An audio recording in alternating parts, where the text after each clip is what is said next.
তোমার বন্ধুর মারা যাওয়াতে তোমার কতটা কষ্ট হয়েছে আমি সেটা ভালো করে বুঝতে পারছি।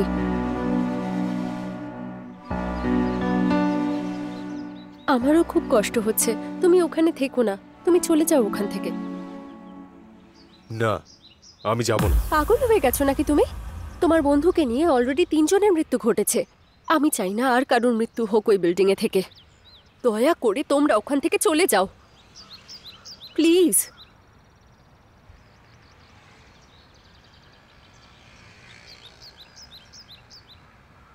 তুমি এখন এটাই ভাবছো না যে তুমি ওখান থেকে চলে গেলে টাকাটা হয়তো আর পাবে না?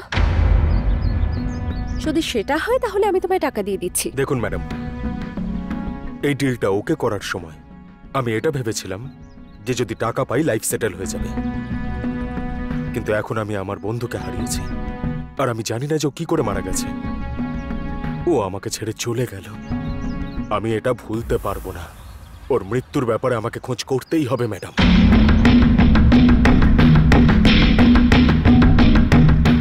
পুলিশের কোনো প্রবলেম হলে সেটাও সামলে নেবো আমি। আমার জন্য টেনশন করবেন না আপনি। শুধু এটা বলুন, আপনি আমাকে বিশ্বাস করেন কি? যদি আপনি আমাকে বিশ্বাস করেন তাহলে শুনুন ম্যাডাম, আমি এই প্রবলেমটা যে করেই হোক সলভ করব। আপনার কাজ কমপ্লিট হয়ে যাবে। চলি এবার ম্যাডাম।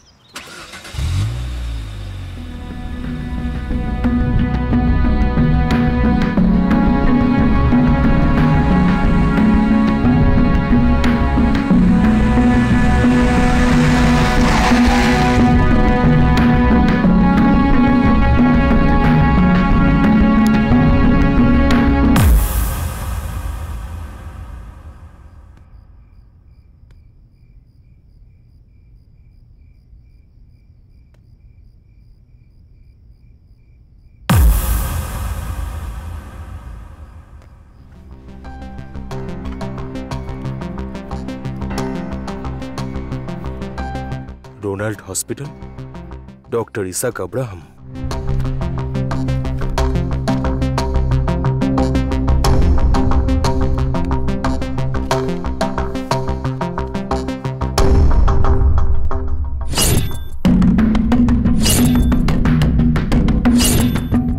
কোথায় গেছিলি ভাই তুই?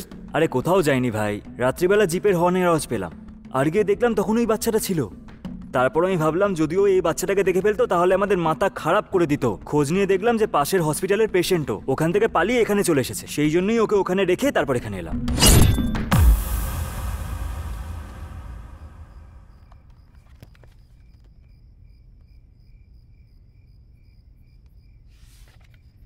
এই বাচ্চার চিকিৎসা আমি করেছি। এবার পুরনো পেশেন্ট। কিছুদিন আগে ওর বাবা মা আমার কাছে এসেছিল, এই বাচ্চাটিকে চেক আপের জন্য নিয়ে এসেছিল। এই বাচ্চাটির স্মৃতি সংক্রান্ত অসুবিধে আছে, সেই জন্য হাসপাতালে ভর্তি করতেও বলেছিলাম। 2 দিন বাদে বাচ্চাটিকে ওরা নিয়ে আসে, কিন্তু তারপরে ওদের আর খোঁজ পাইনি। রেজিস্টার থেকে ওদের ঠিকানা খুঁজবার চেষ্টা করি, কিন্তু জানা যায় যে ওই অ্যাড্রেসে নাকি কেউই থাকে না। তারপরে বাচ্চাটা মিসিং হয়ে যায়। পরে কেউ বাচ্চাটিকে খুঁজে নিয়ে আসে আর অ্যাডমিট করিয়ে দিয়ে চলে যায়। যে অ্যাডমিট করিয়েছিল সে আমার বন্ধু। ও আচ্ছা। আচ্ছা, ওই বাচ্চাটা এখন কেমন আছে? এখন তো ট্রিটমেন্ট চলছে, ধীরে ধীরে বাচ্চাটা রিকভারিও হচ্ছে। ওকে কি একবার দেখতে পারি আমি? হ্যাঁ, নয় কেন, চলুন আমার সঙ্গে, আসুন।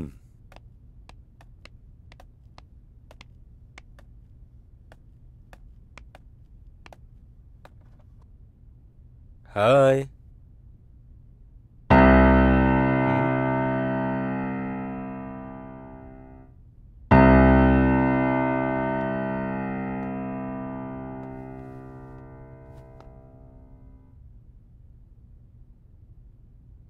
আমি ড্রিম ভ্যালি হোম থেকে আসছি।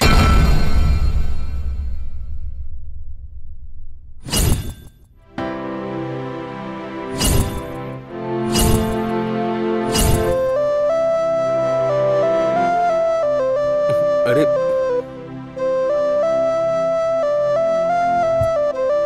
কি হয়েছে মা?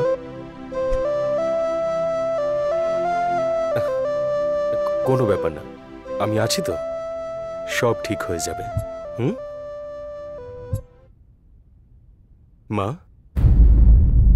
মা, মারে, doctor, nurse, nurse, yes doctor. তুমি এখানে বাচ্চাটাকে দেখো। আপনি আমার সঙ্গে আসুন।